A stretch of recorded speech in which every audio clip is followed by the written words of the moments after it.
Ռուսաստանի կողմից Հայաստանին ուղղված հնարավոր տնտեսական ճնշումների թեման նոր զարգացումներ է ստանում։ Կոմերսանտը հանդես եկավ հրապարակմամբ նշելով, որ Մոսկվան կարող է դադարեցնել Հայաստանին արտոնյալ պայմաններով գազի, նավթամթերքի եւ չմշակված ադամանդի մատակարարումները։ Պաշտոնապես այս տեղեկությունները չեն հաստատվում, սակայն Ռուսաստանի նախագահի մամուլի քարտուղար Դմիտրի Պեսկովը հայտարարել է, որ Հայաստանի հետ գազային համաձայնագրերի հնարավոր չեղարկման հարցը պետք է ուղղել Գազպրոմին։ Միևնույն ժամանակ Պեսկովը չի հերքել քաղաքական լարվածության արկայությունը, ընդգծելով, որ ԵԱՏՄ օրակարգը բարդացել է Հայաստանի շուրջ ստեղծված իրավիճակի պատճառով։ Մինչ Կրեմլը փորձում է պահպանել զուսպ հռետորաբանություն, Ռուսաստանի Դաշնության արտգործնախարարության պաշտոնական ներկայացուցիչ Մարիա Զախարովան ավելի կոշտ ձևակերպումներ է օգտագործել։ Նրա խոսքով Մոսկվան արդեն զգուշացրել է Երևանին հնարավոր հետևանքների մասին։ Այս խոսակցությունները համեմվում են Եվրամիությանը Հայաստանի անդամակցության մասին օրենքի մասին հիշատակումներով։ Ռուս պաշտոնյաները պարբերաբար հիշեցնում են, որ Եմեն ու ԵԱՏՄ-ն անհամատեղելի են։ Սակայն Հայաստանն առայժմ չի շտապում այս հարցով որոշում կայացնել։ Այսօր էլ վարչապետ Նիկոլ Փաշինյանը նշեց, որ այդ հարցը որոշելու է ժողովուրդը։ Ես ասում եմ, որ Հայաստանի ժողովուրդը պետք է ունենա այլընտրանք։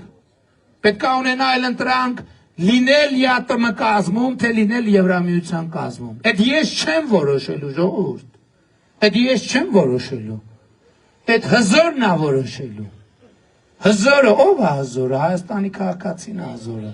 Այդ դուք եք որոշելու, ես չեմ որոշելու։ Մինչ այդ տնտեսագետ Գագիկ Մակարյանը կարծում է, որ Ռուսաստանը փորձում է Հայաստանի նկատմամբ կիրառել ոչ միայն տնտեսական, այլև քաղաքական ու հոգեբանական ճնշում։ Դա զգուշացնող նամակ է եւ դա կանխարգելիչ որոշակի նշանակություն ունի։ Կանխարգելիչ ոչ այդքան իշխանությունների համար, որտեղ իշխանությունների տեսակետը արդեն Ռուսաստանը մոտարապես գիտի եւ լսել է, նաեւ անձամբ մեր վարչապետը պատասխանեց Ռուսաստան Պուտինին այդ դրույթի ժամանակ, դեպաբար այդ ամբողջը ավելի շատ ուղղված է դեպի ժողովրդին։ Տնտեսագետի խոսքով Մոսկվան շատ լավ գիտի Հայաստանի խոցելի կողմերն ու օգտագործում է դրանք որպես ազդեցության լծակ։ Ռուսական գազը հիմնականում 80%, 82% ռուսական գազով է ապահովում Հայաստանի տնտեսությունը եւ իր բնակչությանը։ Հետեւաբար այդ 80-82%-ը փոխարինելը շատ դժվար կլինի մեզ համար։ Այլընտրանքային կարող լինել, ասենք թե, որ մենք այն հոսպագիծը, որ հիմա ունենք գազի մատակարարման Իրանի հետ, 4 անգամ ավելի հզոր կամ 4 հատ այդպիսի գծեր կառուցենք, որոնք որ ասենք տարիներ հետո կարող են ենթադրենք, թե ռուսական գազը փոխարինել իրանական գազով։ Սա մի տարբերակ է։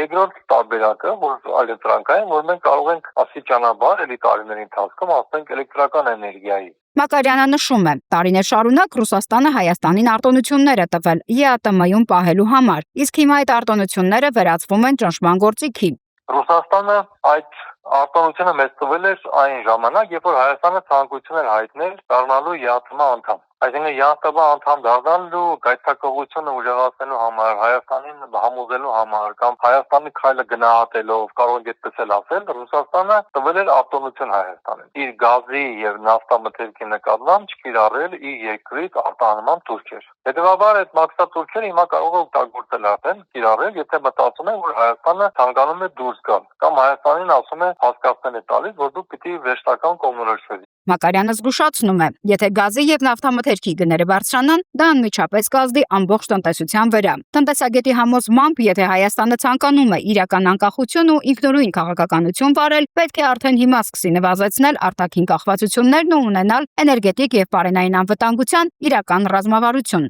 Նարինե Ղուկասյան, Ռադար Արմենիա։